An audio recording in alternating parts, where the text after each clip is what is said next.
तो हेलो बच्चा party, welcome back to JTP classes. आज करेंगे बच्चा जी फिर से फ्रिक्शनल फोर्स ही पार्ट 2। पिछले टॉपिक्स में हमने पढ़ा था बच्चा जी फ्रिक्शन के बारे में। ओके, कि फ्रिक्शन में एंगल ऑफ फ्रिक्शन क्या होता है, एंगल ऑफ रिपोज क्या होता है। Okay, loss of limiting friction पढ़े थे। आज उससे थोड़ा आगे चलेंगे। अब उसमें क्या इंक्लूड होगा कि कोई बॉडी है, अगर वो हॉरिजॉन्टल सरफेस के ऊपर पड़ी है, तब जब हम उसके ऊपर कोई वर्क डन लगाते हैं तो वर्क डन की वैल्यू क्या आएगी। ओके, वो हमें पता है, we know that work done equals to force into displacement, बस उसमें फोर्स कौन सा आएगा वो भी दिमाग में रखना बात को। अगर वही बॉडी किसी इंक्लाइन प्लेन पे हो पड़ी तो एट दैट टाइम उसके ऊपर अगर हम कोई फोर्स लगाते हैं तो वो फोर्स की वैल्यू क्या होगी और जो वर्क डन आएगा वो क्या होगा।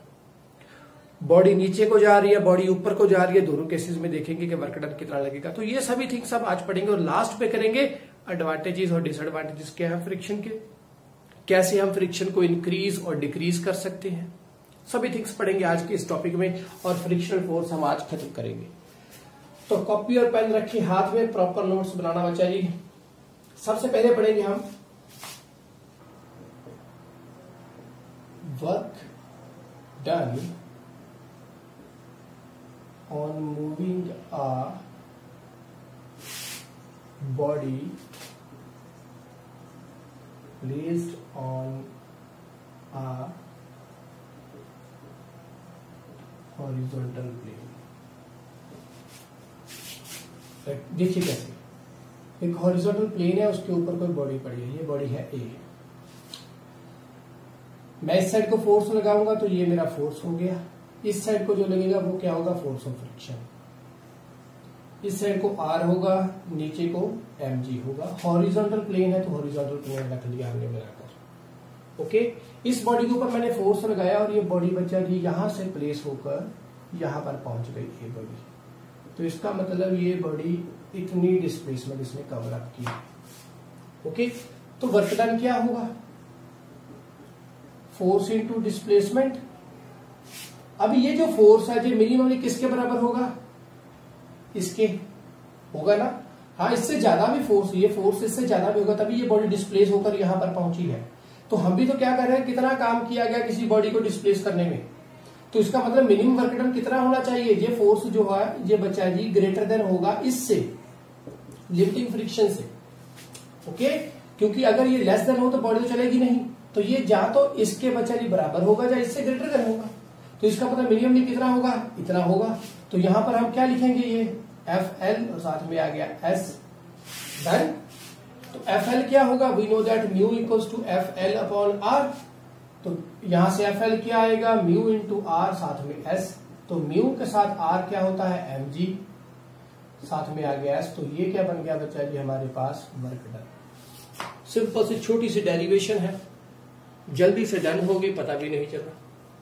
नेक्स्ट है हमारे पास जो, उसे भी ध्यान से रखें, इसको भी याद रखना अच्छे से। Work done on moving a body placed on an inclined plane. कोई बॉडी है वो किसी इंक्लाइंड प्लेन के ऊपर पड़ी है, तो उसे मूव करवाने में कितना वर्क डन लगेगा, कितना काम लगेगा, तो वो हम करेंगे। सिंपल सी डायग्राम है, डायग्राम को यहां पर ड्रॉ करते हैं। ये रही इंक्लाइन प्लेन, ये रहा थीटा। ओके, इंक्लाइन ज्यादा हो गया, चाहिए थोड़ा सा काम कर दें। तो ये रही उसके ऊपर बॉडी ए। अब ये कोई एंगल है थीटा, नीचे को लगेगा mg, इस साइड को होगा mg cos थीटा, इस साइड को होगा mg sin थीटा। पिछले लेक्चर्स में हमने इसको किया है अच्छे तरीके से बच्चा जी। ऊपर को होगा आर। अभी इसमें क्या है, वर्क डन है, किसी बॉडी को हमने मूव करवाना है इंक्लाइन प्लेन के ऊपर जो बॉडी पड़ी है। तो यहां पर एंगल होगा थीटा, जितना ये था।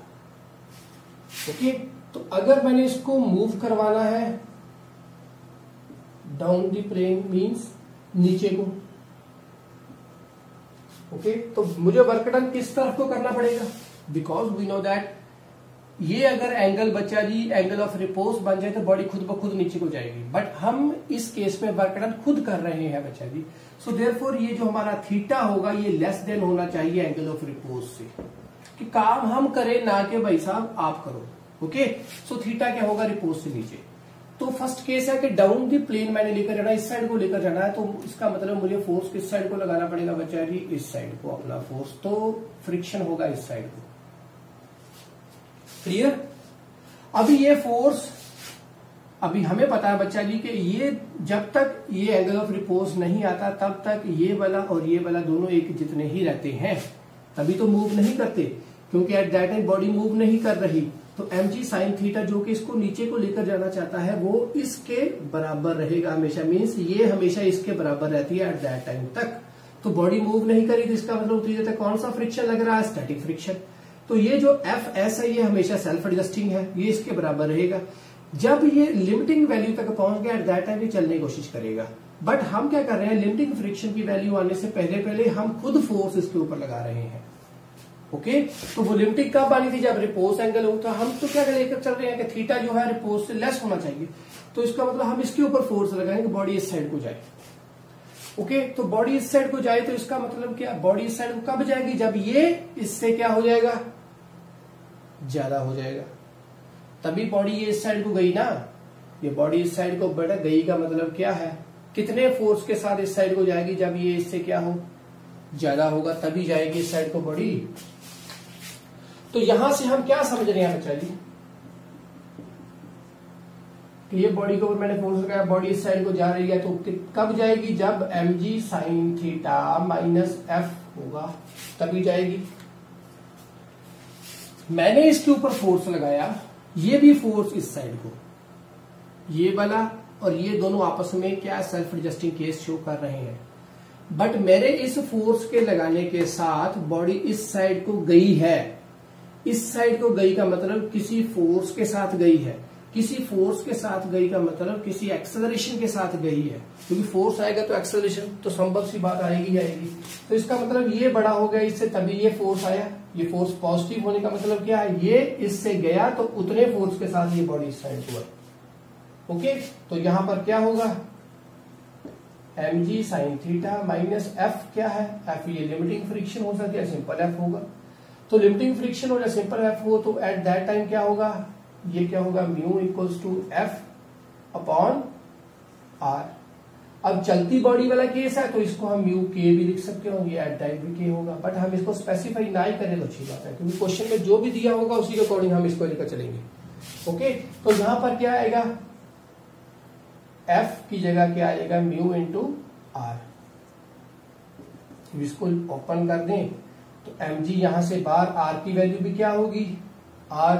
अभी ये इसको इसने क्या बैलेंस किया होगा, बॉडी ऐसे ऐसे ऐसे मूव करेगी जब मैं फोर्स लगाऊंगा, अगर मैं ऊपर को फोर्स लगाऊं तो बॉडी ऐसे मूव करेगी। इन दोनों का केस में कोई फर्क नहीं, ये दोनों एक दूसरे के क्या है, बैलेंस्ड है।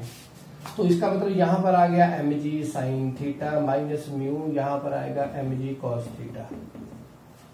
ओके, तो यहां से mg बाहर निकालने तो क्या रह गया अंदर बचा जी, sine theta minus mu cos theta.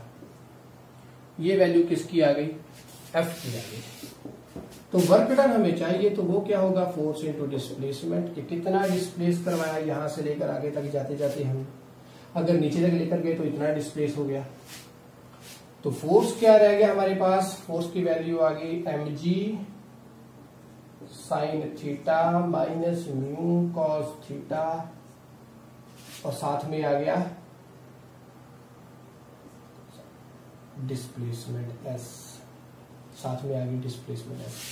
तो ये आ गया हमारे पास वर्क डन।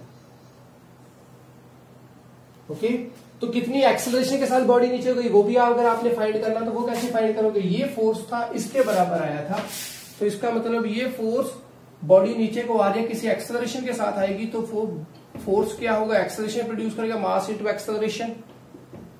वो क्या होगा यहां पर mg sine theta minus mu cos theta के बराबर, m गए तो एक्सेलरेशन क्या हो गया, g sign theta minus mu cos theta. और ये क्लियर कट बात है कि a हमेशा लेस देन रहता है g से, और यहां पर भी g से लेस देन ही है। ओके, क्योंकि जी की वैल्यू क्या आएगी जब ये इसके साथ डिवाइड होगा, at that time we get the G value. Okay, समझ में आ गई बात बच्चा जी। तो जी की वैल्यू हमेशा क्या रहती है, ज्यादा रहती है किससे, ए से। Okay, done.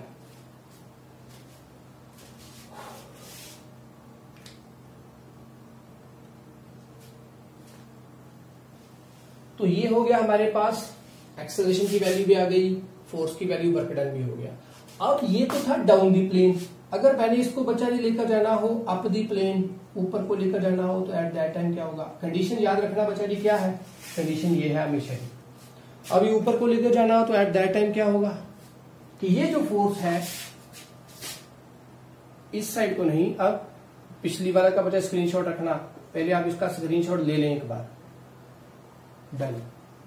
तो अभी क्या है, फोर्स ऊपर को हो गया, तो ये जो फोर्स ऑफ फ्रिक्शन होगा ये क्या करेगा, इस जो हम फोर्स ऊपर को लगा रहे हैं उसको अपोज करेगा, तो वो फोर्स ऑफ फ्रिक्शन इस साइड को हो जाएगा। तो एट दैट टाइम क्या आएगा हमारे पास, एफ क्या आएगा, mg sine theta plus F. इन दोनों के बराबर का फोर्स हमें लगाना पड़ेगा। इसका मतलब क्या है, अब पहले तो अकेले बच्चा जी इस फोर्स को इसको खत्म करना होता था अगर हॉरिजॉन्टल में केस में हो, अब ऊपर को है तो ये फोर्स इसको तो खत्म करेगा, साथ में इसको भी खत्म करना पड़ेगा, तभी ये बॉडी ऊपर को जाएगी। इसका मतलब जब किसी चढ़ाई के ऊपर को बच्चा जी हमने किसी बॉडी को ऊपर को लेकर जाना हो up the inclined plane, at that time force apply जो करना पड़ेगा वो हमेशा ज्यादा होता है as compare to normal cases में फोर्स जो अप्लाई करते हैं उससे। देख ले स्क्रीन में सही है। अच्छा, mg sine theta plus F हो गया, तो यहां पर क्या होगा, mg sine theta plus mu R, mg sine theta plus mu R की जगह क्या आएगा, mg कॉस थीटा, mg दोनों से बाहर निकाल दे तो यहां पर आ गया कॉस थीटा, डन। तो ये आ गया फोर्स। तो अभी वर्क डन क्या होगा, इस केस में वर्क डन हमारे पास आएगा फोर्स इनटू डिस्प्लेसमेंट। तो फोर्स क्या है, mg sine theta plus mu cos theta, साथ में आ गया डिस्प्लेसमेंट, तो ये आ गया हमारे पास वर्क डन। क्लियर। तो इसी केस में अगर एक्सेलरेशन फाइंड करनी हो तो वो क्या होगा कि ये जो फोर्स होगा ये इसके बराबर है। ओके, समझ में आई बात। तो फिर एक्सेलरेशन बच्चा जी क्या आ गई, यहां से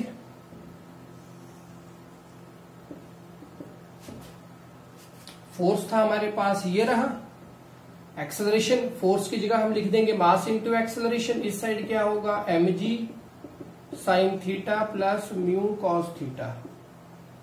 ओके, तो ये गया, तो एक्सेलरेशन क्या आ गई, sign theta plus mu cos theta, done.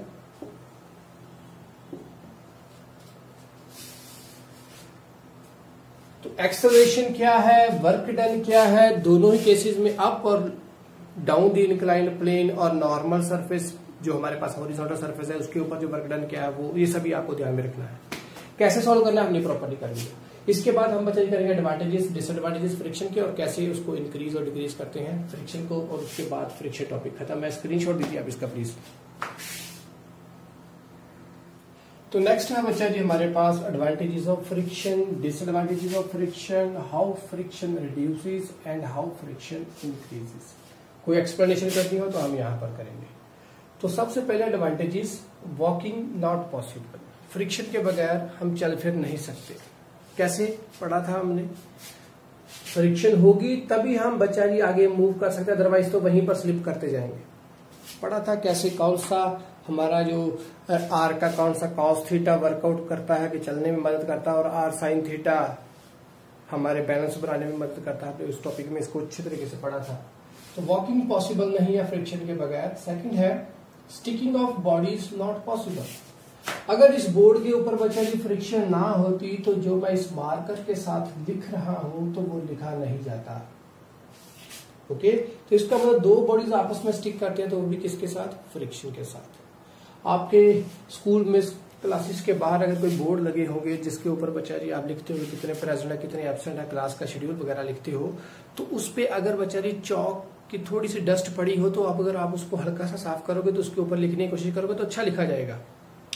पूरा अच्छे तरीके से साफ कर दो उसको, बहुत अच्छे तरीके से। कैसे, किसी क्लोथ के साथ लिक्विड लगा हो और उसको अच्छे तरीके से साफ करो तो उसके ऊपर वाटर थोड़ा थोड़ा रह जाएगा। अगर आप उसके ऊपर लिखने की कोशिश करोगे तो आप चौक के साथ नहीं लिख पाओगे। क्यों? क्योंकि उस वक्त आपने फ्रिक्शन एकदम जीरो कर दिया। फ्रिक्शन नहीं होगी तो लिखना भी पॉसिबल नहीं है। नेक्स्ट है brakes of vehicles not possible. Brake कैसे लगेगी? ब्रेक का मतलब क्या है? एकदम से सडनली हमने टायर को रोकना है, तो अगर फ्रिक्शन नहीं हो तो टायर क्या होगा, ब्रेक लगाओगे तो बच्चा जी वो भी स्लिप करते जाएंगे, रुकेगी थोड़ी ना। अगर गाड़ी मूवमेंट में है तो गाड़ी मूवमेंट में चलती जाएगी, अदरवाइज तो गाड़ी मूव ही नहीं करेगी। पर इन केस अगर मूव कर गई तो जिस रोड पर जाकर आप ब्रेक लगाने की कोशिश कर रहे हो वहां पर बच्चा जी फ्रिक्शन ना हो। जैसे बर्फ के ऊपर आप गाड़ी की ब्रेक लगाने की कोशिश करो तो ब्रेक थोड़ी ना रहेगी, गाड़ी तो मूव करती ही जाएगी। ओके, नेक्स्ट है nut and bolt arrangement fail. Nut bolt का मीन्स मतलब क्या बच्चा जी, एक हमारे पास नट है और एक बोल्ट है। उस नट को हम बच्चा जी, अभी जैसे ये हमारे पास क्या है, मान लो ये है नट, ये है बोल्ट। ये बोल्ट इसके ऊपर हमें रखा और ऐसे हम एक दूसरे के ऊपर क्या करते हैं, इसके ऊपर कर्व करते हैं और ऐसे इसके ऊपर स्टिक हो जाता है। तो उसके अंदर जो क्या है वो थ्रेडिंग की गई है। अगर वो थ्रेडिंग किस लिए करते हैं हम? वो इसलिए करते हैं बच्चा जी ताकि वो दोनों में अरेंजमेंट में वो दोनों का जोड़ एक अच्छा बन सके। ड्यू टू फ्रिक्शन क्रिएट किया थ्रेडिंग की वजह से, जिसको आप हिंदी में हम बोल देते हैं कि उसके ऊपर चूड़ियां चढ़ाई गई हैं। अगर वो थ्रेडिंग की गई है बच्चा, इसका मतलब क्या है कि पकड़ अच्छी बन जाएगी, वो उसके ऊपर क्या दोनों में स्टिक अच्छे तरीके से हो जाएंगे। अगर वो नहीं है, नट बोल्ट अरेंजमेंट क्रिएट ही नहीं होगा अगर फ्रिक्शन नहीं होगी तो नेक्स्ट है हमारे पास writing on board not possible. Clear है। Belt on of a machine do not move anything. जैसे कोई बेल्ट्स होती हैं, लेदर की बेल्ट है बेचारी, कोई भी किसी मशीन के पार्ट्स के ऊपर उनके जो रोटर्स होते हैं वहां पर लगी होती है, तो उसके ऊपर जैसे आप एयरपोर्ट में जाओ बच्चा जी, वहां पर भी बेल्ट्स होगी जो आपके सामान को एक जगह से दूसरी जगह पर लेकर जाती हैं। बच्चा जी अगर उस बेल्ट के ऊपर फ्रिक्शन ना हो तो आप उसके ऊपर सामान रखो तो वो बच्चा जी सामान ऊपर रखा जाएगा। फ्रिक्शन नहीं है, दोनों सर्फेसिस में फ्रिक्शन है ही नहीं, तो सामान वहीं पर स्लिप करता जाएगा और बेल्ट आगे निकलती जाएगी, सामान वहीं पर पड़ा रहेगा। तो फ्रिक्शन होगी तभी तो वो दोनों स्टिक कर गए, तो बेल्ट के साथ साथ वो सामान आगे जाएगा। तो नेक्स्ट है हमारे पास adhesive work not exist. Adhesive का मीनिंग क्या था? दो अलग अलग बॉडीज है, उनका आपस में फोर्स ऑफ अट्रैक्शन। ओके, तो मॉलिक्यूलर फोर्स ऑफ अट्रैक्शन दोनों अलग अलग बॉडीज की हो ही नहीं सकती अगर फ्रिक्शन ना हो, दोनों आपस में जुड़ी रहेगी नहीं, तो वो बच्चा नहीं रहेंगे अगर फ्रिक्शन ना हो तो। नेक्स्ट है cleaning with sand paper not possible. अभी सैंड पेपर के साथ अगर आप किसी चीज को क्लीन करते हैं तो वो क्या करता है बच्चा जी, उसके जो सैंड पेपर क्या क्रिएट करता है, फ्रिक्शन क्रिएट करवाता है। और जब उसके ऊपर वो हम लगातार किसी बॉडी के ऊपर हम उसको रगड़ते हैं तो उसके साथ क्या होगा, जो भी मटेरियल उस यूटेंसिल के ऊपर या किसी भी चीज के ऊपर जमा होगा तो वो उस सैंड पेपर के साथ निकल जाता है। इसका मतलब क्या है कि सैंड पेपर क्या क्रिएट करवाता है, फ्रिक्शन। बट अगर बच्चा जो फ्रिक्शन नहीं है तो सैंड पेपर के साथ क्या होगा, क्लीनिंग पॉसिबल हो ही नहीं सकती, क्योंकि सैंड पेपर खुद इटसेल्फ भी क्रिएट क्या करवाता है, फ्रिक्शन। नेक्स्ट है डिसएडवांटेजेस क्या है फ्रिक्शन के? बहुत ज्यादा एक्स्ट्रा एनर्जी हमें चाहिए किसी भी फ्रिक्शन को दूर करने के लिए। क्यों? क्योंकि हमेशा जब हम किसी भी तरफ को फोर्स लगाते हैं उससे ऑपोजिटली क्या लगता है, हमेशा फ्रिक्शन। तो इसका मतलब अगर हमने किसी काम को करना है तो पहले फ्रिक्शन को खत्म करो, देन आप किसी काम को करेंगे। इसका मतलब जो भी काम करना पड़ेगा उसके लिए एक्स्ट्रा वर्क करना पड़ेगा हमें। शायद वो 10 न्यूटन के साथ हो जाए बट हमें 15 न्यूटन लगाना पड़ रहा है। क्यों? क्योंकि जो ऊपर वाला 5 न्यूटन है वो किस में यूटिलाइज हो रहा है, फ्रिक्शन में। तो फ्रिक्शन हमेशा जिस काम को हम करेंगे उससे ऑपोजिटली रिएक्ट करता है। Wear and tear of machine parts, machine के जो पार्ट्स है वो फ्रिक्शन की वजह से खराब होने शुरू हो जाते हैं। नट बोल्ट्स अरेंजमेंट खराब होने शुरू हो जाती हैं। धीरे धीरे क्या यूटेंसिल्स जो है खराब होने शुरू करते हैं। मशीन के किसी भी तरह के पार्ट्स होंगे वो ज्यादा देर तक वर्क नहीं करते क्योंकि फ्रिक्शन की वजह से वो खराब लगातार होते जाते हैं। नेक्स्ट है production of heat causes damage. अभी कोई भी मटेरियल है बच्चा जी, उस मटेरियल पे लगातार, जैसे अभी वियर एंड टियर का केस पढ़ा हमने, वियर टियर होता रहे तो वो क्या हीट प्रोड्यूस होती रहती है मटेरियल में लगातार। ओके, तो अगर वो हीट प्रोड्यूस होगी तो बच्चा जी वो भी डैमेज क्रिएट करवा सकता है। ओके, जैसे टायर्स हैं, जब वो टायर्स किसी रोड के ऊपर लगातार किसी व्हीकल के टायर्स चलते हैं तो वो चलते चलते गर्म होने लग पड़ते हैं। तो अगर वो ज्यादा देर तक चलाते रहें और हैवी यूटेंसिल हो, वो जो व्हीकल है वो भी बहुत ज्यादा हैवी हो, उसके ऊपर जो लोड किया गया मटेरियल वो भी बहुत हैवी हो, तो लगातार उस ट्रक को चलाएं तो बच्चा जी क्या होगा, वो टायर गर्म होकर वो आग भी पकड़ सकते हैं। तो इसका मतलब ये फायर भी क्रिएट करवा सकती है फ्रिक्शन। तो ये कैसे, तो हम फ्रिक्शन को भी रिड्यूस कैसे कर सकते हैं, बाय पॉलिशिंग। पॉलिशिंग का तो किसी मटेरियल की मीन्स प्रॉपर फिनिशिंग दे उसकी, तो फ्रिक्शन रिड्यूस होगी। ओवर फिनिशिंग नहीं देनी, एक्स्ट्रा स्मूथ नहीं करना, उससे भी फ्रिक्शन बढ़ेगी। बाय लुब्रिकेशन, कोई लिक्विड मटेरियल्स, कोई लुब्रिकेंट्स प्रोवाइड करे, उससे भी क्या होगा, wear and tear of the machine parts नहीं होंगे। By proper selection of materials, हाँ अगर अभी प्रॉपर सिलेक्शन करनी है मटेरियल्स की कि फ्रिक्शन कैसे। अभी रोड के ऊपर अगर बच्चा जी आप कोई गाड़ी लेकर जाओ और गाड़ी के जो आपके टायर्स हैं वो सिंथेटिक मटेरियल के बने होंगे, सिंथेटिक रबर के बने होते हैं, ठीक है बच्चा जी। वो रबर जो है वो इसलिए वो रबर के बने होते हैं, वो इसलिए क्योंकि रोड का और रबर का आपसी बच्चा जी जो फोर्स ऑफ फ्रिक्शन है, या उसको बोल सकते हैं उनका जो आपसी कोफिशिएंट ऑफ फ्रिक्शन है, वो बहुत ज्यादा बच्चा जी क्या होता है, लेस होता है। ओके, ठीक ठाक सा होता है। तो एट दैट केस उन दोनों केसेस में इतनी ज्यादा फ्रिक्शन वाला केस हो नहीं सकता, इतना ज्यादा फ्रिक्शन होती नहीं है।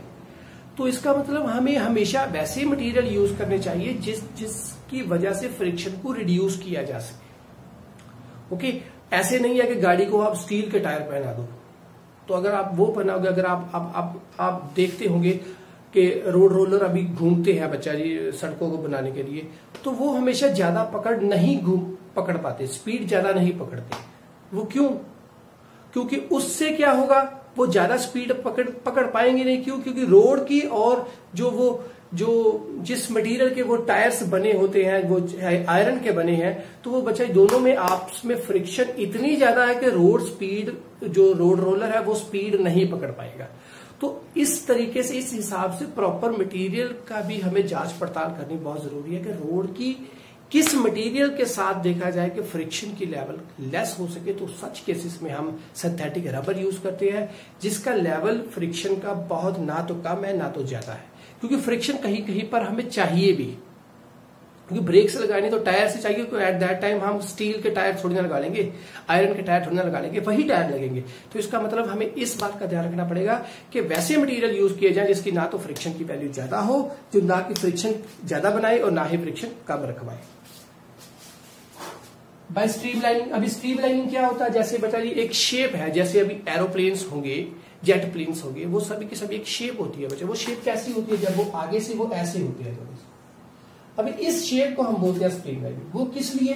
क्योंकि अगर बच्चा ये आप मान लो कि आपके एरोप्लेन ऐसा हो आगे से, फ्रंट से, तो क्या होगा, एयर जो होगी वो इसको क्या क्रिएट करवाएगी, अभी मोशन इस साइड होगा, अभी एरोप्लेन आगे को जाएगा तो फ्रिक्शन पीछे को आएगी। तो फ्रिक्शन कौन क्रिएट करेगी, हवा में एयर।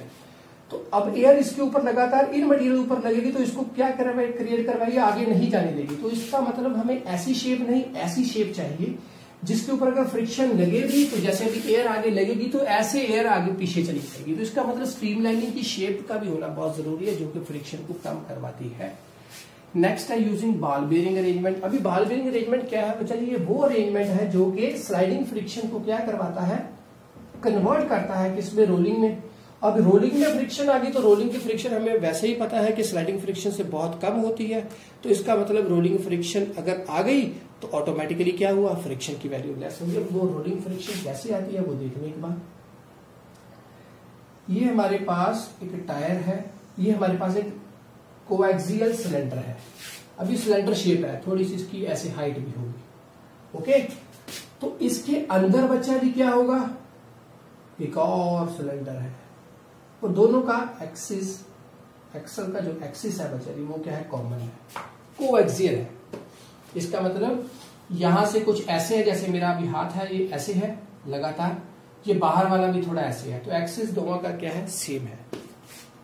अभी क्या होगा इस केस में, और इनके ये जो जगह बीच में बची है यहां पर क्या होते हैं बच्चा जी,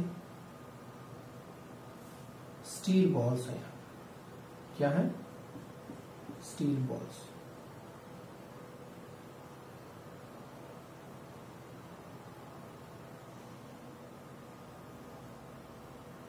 बहुत सारी स्टील बॉल्स हैं यहां पर पड़ी।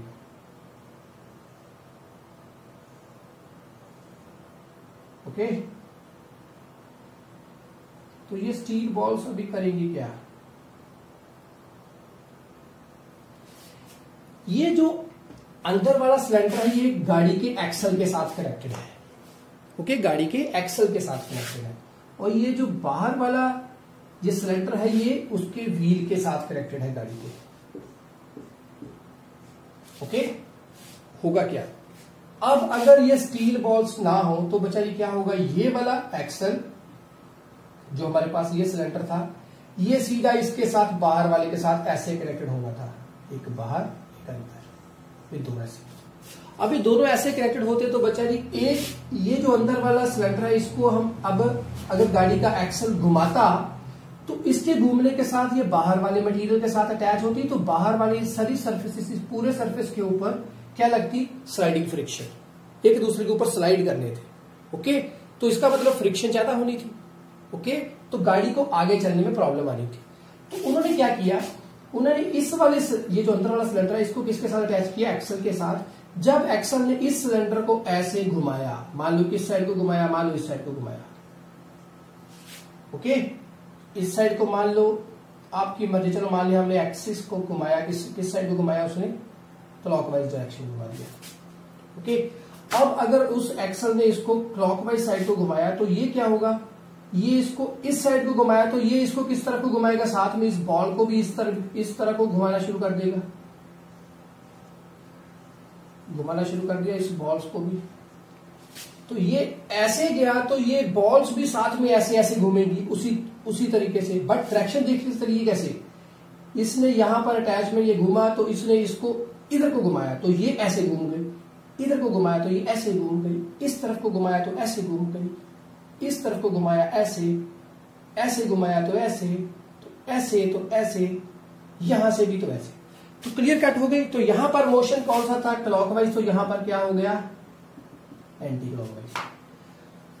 अभी यहां से देखकर चले आप कि ये सभी यहां से भी ऐसे हैं।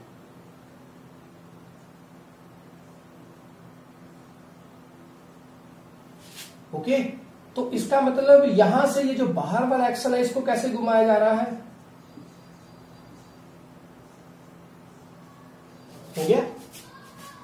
तो बच्चा ऐसे होगा तो बाहर वाला एक्सल भी एक तरह से एक ही डायरेक्शन में घूमना शुरू कर गया, तो ये जो व्हील है वो ऐसे घूमने लग पड़ा। अदरवाइज ना कि इस केस में फ्रिक्शन बहुत ज्यादा होनी थी और ये जो व्हील था वो बहुत कम स्पीड से घूमना था। तो इस तरीके से आप समझ गए होंगे कि बॉल बीयरिंग अरेंजमेंट ने कैसे इस तरफ इस चीज को घुमाया है। और नेक्स्ट है हमारे पास बच्चा जी, हाउ फ्रिक्शन इंक्रीजेस। अभी फ्रिक्शन का इंक्रीज होना बहुत जरूरी है, ये तो हमने रिड्यूस करने का काम सीख लिए, इंक्रीज नहीं करेंगे तो ये केस नहीं आएगा। ओके, इसका मतलब फ्रिक्शन होनी भी चाहिए। तो कहीं जगह पर अगर स्नो बहुत पड़ी है या फिर स्लिपरी रोड है, रोड के ऊपर बहुत पानी है या कुछ भी ऐसा वजह जिसके साथ फ्रिक्शन की वैल्यू लेस है, तो इंक्रीज कैसे करेंगे हम, उस केस में थ्रो करेंगे सैंड को स्लिपरी रोड के ऊपर या स्नो के ऊपर सैंड को फेंकेंगे, सैंड क्या क्रिएट करेगी, रफनेस क्रिएट करवा देगी और उससे क्या होगा, फ्रिक्शन बढ़ जाएगी। नेक्स्ट है बाय यूजिंग सिंथेटिक रबर। अभी सिंथेटिक रबर मैंने पीछे भी बोला, सिंथेटिक रबर एक ऐसा केस है जिसपे म्यू की वैल्यू काफी अच्छी है, म्यू की वैल्यू इंक्रीज होगी तो फ्रिक्शन की वैल्यू इंक्रीज होगी। बहुत ज्यादा भी अच्छी नहीं है कि बेचारी फ्रिक्शन बहुत ज्यादा बढ़ जाएगा, बहुत ज्यादा बढ़ गई तो बेचारी गाड़ी मूव करनी भी डिफिकल्ट हो जाएगी। लास्ट है हमारे पास प्रॉपर थ्रेडिंग की करनी चाहिए। थ्रेडिंग मींस वो जो टायर्स हैं उनके ऊपर बच्चा प्रॉपर वर्कआउट होना चाहिए। जैसे आपके शूज होंगे, शूज के नीचे भी बच्चा प्रॉपर डिजाइन दिए गए होते हैं, वो इसलिए क्योंकि वो स्लिपरी सा नजर ना आए। स्लिपरी होगा तो फ्रिक्शन क्या हो जाएगी, लेस हो जाएगी। तो वो एक तरह से वो नीचे मटेरियल को थ्रेडिंग वगैरह जो आपके शू के नीचे की गई है या फिर गाड़ी के टायर के ऊपर की जाती है, वो इसलिए की जाती है ताकि फ्रिक्शन का लेवल थोड़ा सा बढ़ सके। और जैसे वो टायर्स चल चल कर वो थ्रेडिंग उससे मिटनी शुरू हो जाती है, कम होनी शुरू होती है, तो उससे भी क्या हो जाएगा बेचारी, फ्रिक्शन रिड्यूस हो जाती है और टायर्स को चेंज करना पड़ता है। जैसे आप अपने शूज को चेंज करते हो आफ्टर एवरी 3 और 4 मंथ, क्योंकि वो भी क्या हो जाती है, स्लिपरी होने शुरू हो जाते हैं। तो आज फ्रिक्शन खत्म हो चुका है, अभी डायनामिक्स ऑफ सर्कुलर मोशन करेंगे अगले लेक्चर में। आज के लिए बस इतना ही। इसका भी आप स्क्रीनशॉट दे लेना, प्रॉपर जो बोला है प्रॉपर नोट्स बनाकर लिखना। खुश रहे, खुशहाल रहे, पढ़ते रहे, पढ़ाते रहे और लाइफ को एंजॉय करें बच्चे। Bye bye, take care.